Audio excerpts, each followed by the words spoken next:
Bonsoir et merci à toutes et tous d'être là, heureux de vous accueillir dans ce magnifique palais de la Bourse.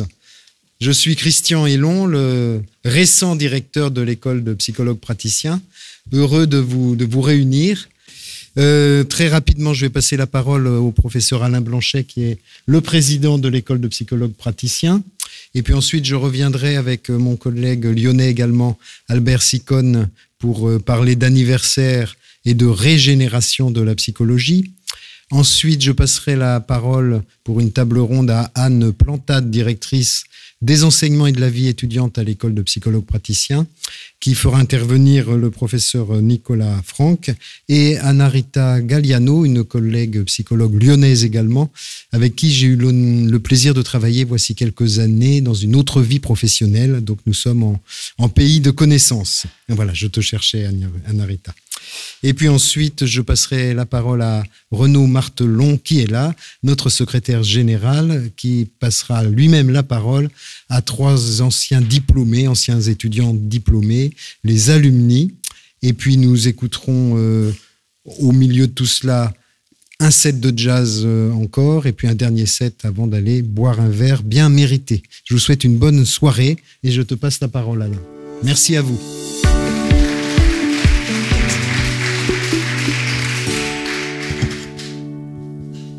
Bonjour mesdames et messieurs. En effet, il me revient l'honneur d'ouvrir ce moment un peu festif. Et je vais tenir un discours que j'espère positif sur cette école, sur son existence, qui est en fait essentielle pour nous. Alors, on se retrouve ici pour un anniversaire. Et c'est curieux, parce que c'est très, très mode de parler des anniversaires. En particulier, mes 2 collègues sont des spécialistes des anniversaires. Surtout l'un, mais peut-être l'autre aussi. Alors moi, j'ai essayé, je ne suis pas du tout spécialiste des anniversaires, mais j'ai essayé de dire quelques mots sur les anniversaires. Je me suis dit, bon, ben, c'est normal, hein, c'est pertinent par rapport à votre présence et la mienne ici. Donc, en fait, c'est le campus de Lyon a 26 ans. En fait, il n'a pas 25 ans. Enfin, c'est pas, il est un peu plus vieux, quoi. Mais c'est quand même pour des raisons qui sont des raisons qui dépendent pas de nous que nous l'avons déplacé d'une année. Et ce quart de siècle mérite bien notre respect et c'est bien normal qu'on lui dédie en quelque sorte une fête dont le titre a été choisi par le nouveau directeur. C'est vrai, on va l'appeler pendant longtemps nouveau directeur, je pense. Pas sûr, je sais pas, j'espère. Et c'est un quart de siècle de l'EPP à Lyon. Voilà, c'est un titre qui est pas mal. Alors, on se réjouit évidemment de l'existence de ce campus lyonnais. C'est un campus qui a évidemment su se distinguer pas mal du campus parisien. C'est une très bonne chose, mais en même temps, il a travaillé avec le campus de Paris et l'ensemble, c'est un programme commun d'enseignement et de recherche pour préparer donc les étudiants à ce titre national de psychologue. En guise d'introduction à cet événement, j'aimerais aborder brièvement ce que j'ai dit, cette notion d'anniversaire. Encore que moi-même, je ne fête jamais mes anniversaires. Enfin, c'est comme ça. Et donc, un anniversaire, on peut le commémorer, le célébrer ou encore le fêter. Et en effet, selon le sens que l'on donne à un tel événement, les conséquences, les résultats qui en découlent sont différentes et même parfois radicalement différentes. Alors que fêter un anniversaire est associé à une réjouissance partagée, d'en finir avec un temps révolu, le commémorer ou le célébrer réactive un épisode passé, actualise une naissance ou pérennise une existence. Cette centration sur l'événement passé le restitue par la construction de souvenirs, vrais ou faux, c'est-à-dire dans le cas où on le célèbre, on réactive des souvenirs, vrais ou faux, on fabrique des récits, on crée des émotions ou même des nostalgies de bonheur expiré. Ce n'est pas ce que nous souhaitons faire ce soir, en réunissant tous nos amis qui apprécient cette école et son campus lyonnais. Nous voulons avancer, aller de l'avant et envisager le futur avec optimisme. Le directeur de l'équipe de recherche, Charles-Martin Kroum, dirait avec une pensée positive. C'est quelque chose qui commence, la psychologie positive, de mon temps, de mon temps. C'est pas si vieux que ça, mais enfin, c'était pas complètement articulé. Maintenant, ça devient vraiment un secteur très important de la psychologie. Et donc, nous allons souffler les 25 bougies ensemble qui sont plantées sur ce gros gâteau que nous allons croquer tout à l'heure ce soir. Mais d'où vient cette coutume? Pourquoi souffle-t-on ces bougies bien installées sur le gâteau lorsque l'on fête l'anniversaire de quelqu'un? Alors, j'ai trouvé, pages 24 à 29, dans l'excellent livre de Christian Hélon, notre nouveau directeur, intitulé « Psychologie des âges de la vie », des réponses fort satisfaisantes et aussi éclairées que les bougies dont il parle. Souffler ces bougies renvoie, nous dit-il, à l'allégorie de la vie et de la mort, du souffle et de la flamme. Mais quelle est l'entité qui meurt et vit? Voilà, je me suis posé cette question.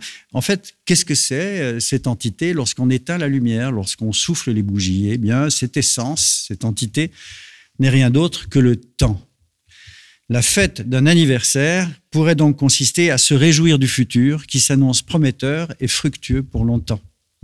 C'est ainsi que notre assemblée est métaphoriquement convoquée pour galvaniser les troupes à construire un avenir radieux pour le PP. Donc j'ai sélectionné 3 événements qui sont résolument orientés vers l'élaboration, l'action et la réalisation pour le renouveau de l'école. Alors, vous me direz, renouveau, c'est toujours du renouveau. Ben oui, c'est toujours du renouveau parce que chaque année, c'est un renouveau. Ce sont l'arrivée d'un nouveau directeur, ce sont l'innovation architecturale dans les 2 campus, mais en particulier à Lyon, et la production scientifique remarquable des chercheurs. Avec son concours dynamique, nous nous orientons résolument vers un accroissement de l'activité internationale pour les stages étudiants, pour les coopérations de recherche et pour la diffusion de nos compétences didactiques. Par exemple, nous avons redonné du sens à notre présence historique au Vietnam. Ça, c'est vraiment depuis 25 ans, 30 ans, nous sommes au Vietnam.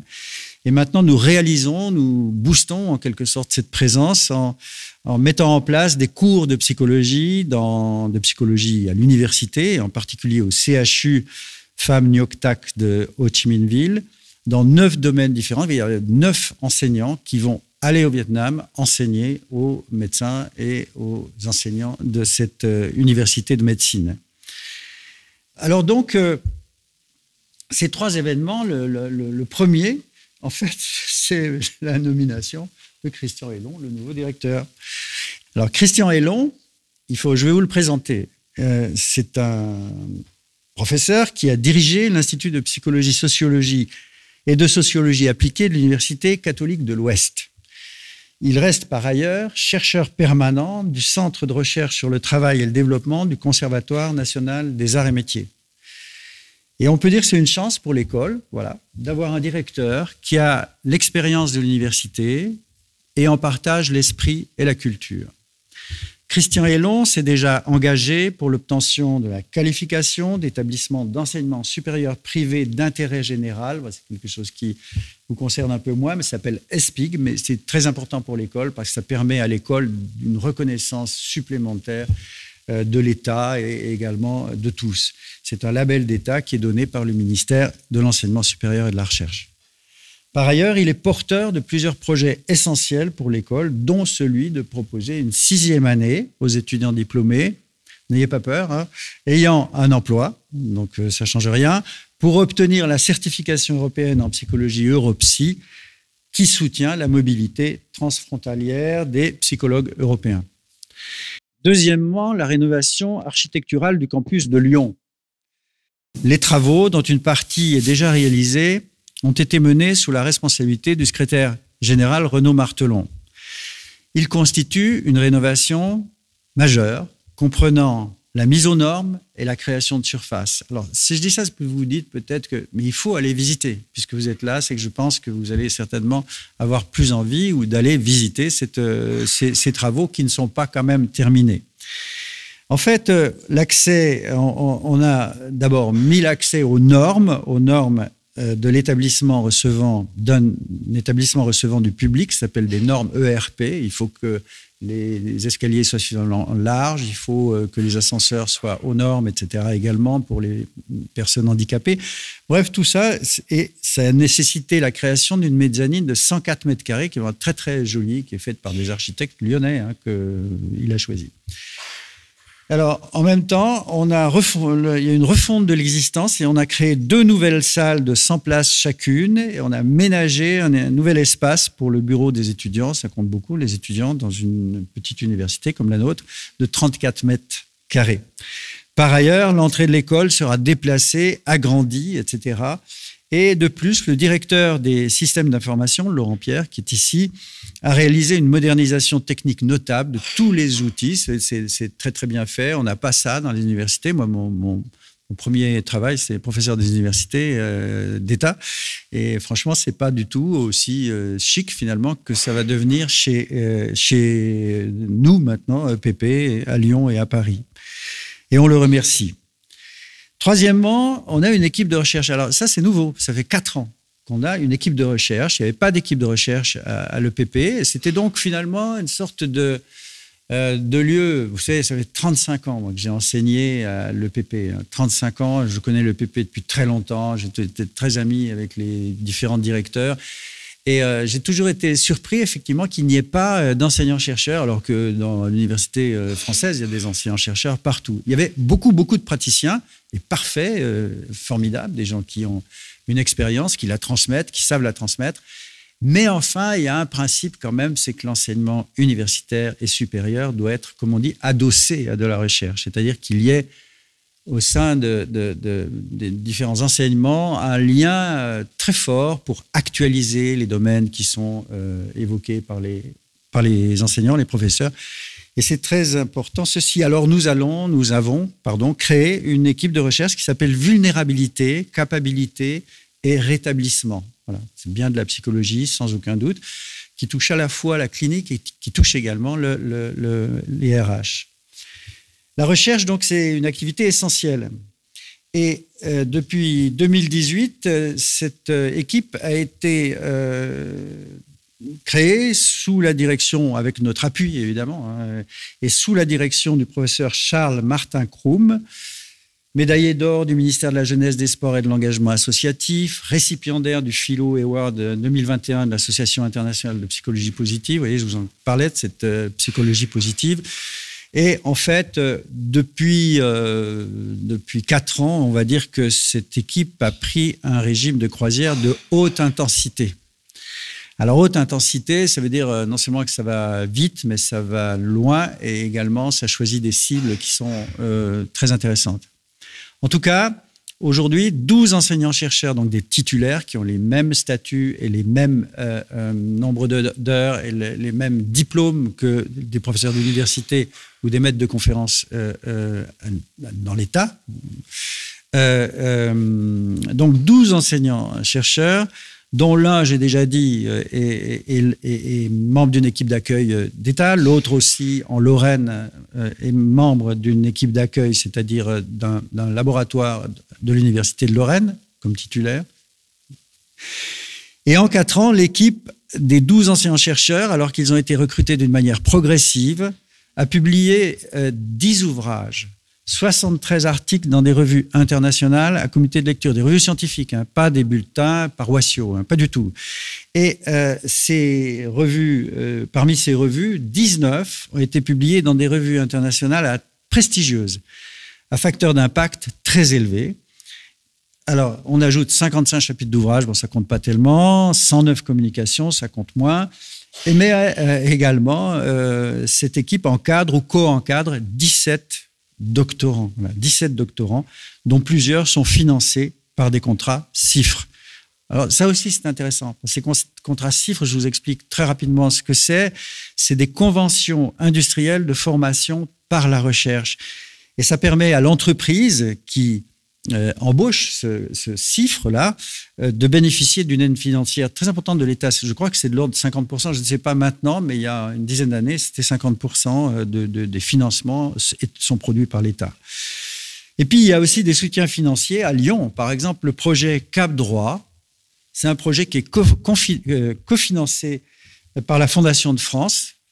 célèbre, et piloté par notre collègue Arnaud Béal. Je ne sais pas s'il est là.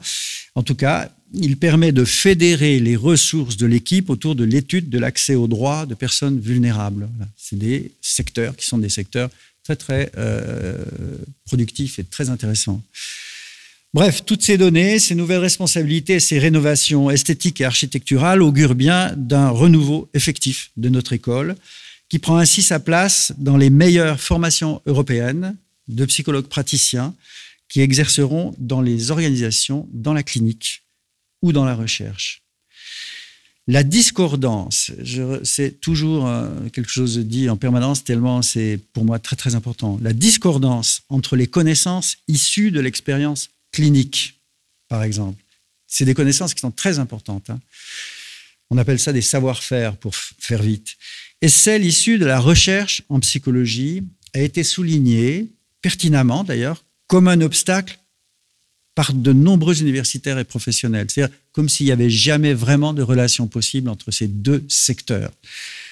Et comme l'exprimait dans un entretien encore récent, publié dans le Carnet Psy, notre collègue, le professeur Albert Sicone, qui va parler tout à l'heure, il disait ceci, il disait « Soit les travaux sont trop spéculatifs, trop proches d'une logique d'opinion, trop théoriques, je le cite, hein, avec une clinique illustrative ou surchargée de projections, d'interprétations, et qui ne fait que confirmer une théorie déjà là, laquelle n'est pas discutable selon les auteurs. » Voilà, ça c'est la critique de ce qu'on pourrait appeler la recherche clinique. Hein.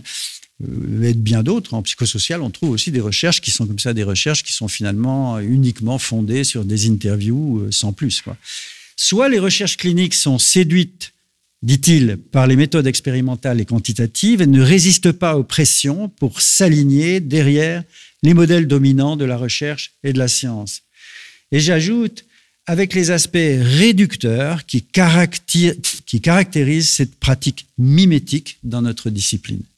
Donc vraiment, je trouve que notre collègue a vraiment très bien posé cette discordance et je crois qu'il faut travailler à rendre concordants plutôt que discordants ces deux secteurs d'activité, comme l'ont fait par exemple les médecins avec les entretiens de Bichat, etc. Bon, enfin, ce n'est pas notre modèle non plus. Donc, je crois qu'on peut la surmonter et la dépasser. On va dire ceci, fondamentalement, c'est fini presque, l'école de psychologues praticiens, dans sa configuration actuelle, travaille à consolider l'effectivité du lien entre pratique et recherche.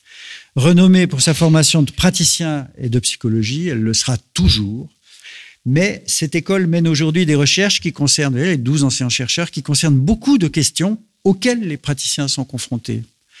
Voilà, des questions comme par exemple Cap Droit, c'est des questions auxquelles les praticiens sont confrontés. Eh bien, il y a des recherches à faire dans ce secteur-là et je pense que c'est comme ça qu'il faut animer cette confrontation et cet apport réciproque. Bref, c'est dans ce sens que nous ouvrons dans l'année, pour la rentrée 2023, le Centre de formation et de consultation, on pourrait rajouter et de recherche, qui s'appellera Daniel Vidloché, du nom d'un très grand psychiatre, psychologue psychiatre, qui nous a quittés il y a maintenant 6 mois. Et c'est un centre qui jouxte le campus de Paris, mais je pense qu'il y aura également à Lyon un centre ou une duplication de ce centre, qui sera un centre où on peut employer ce mot-là, bien qu'on n'aime pas trop, nous, les psychologues, employer ce mot-là, mais où les psychologues pourront éventuellement faire un petit peu de clinica, parce qu'on sait très bien qu'à la sortie des écoles, surtout à l'université, je ne voudrais pas dire du mal, hein, mais c'est quand même un peu mon domaine, mais à l'école, ici, à l'école des praticiens, des psychologues praticiens, il y a une formation pratique qui est vraiment essentielle et qui vous donne beaucoup de possibilités pour trouver du travail et en effet, pour s'insérer. Voilà, merci à vous tous pour votre présence et votre soutien. Et je passe la parole donc au directeur, le professeur Christian Hélon, avant que nous écoutions le professeur Albert Sicone. Merci beaucoup.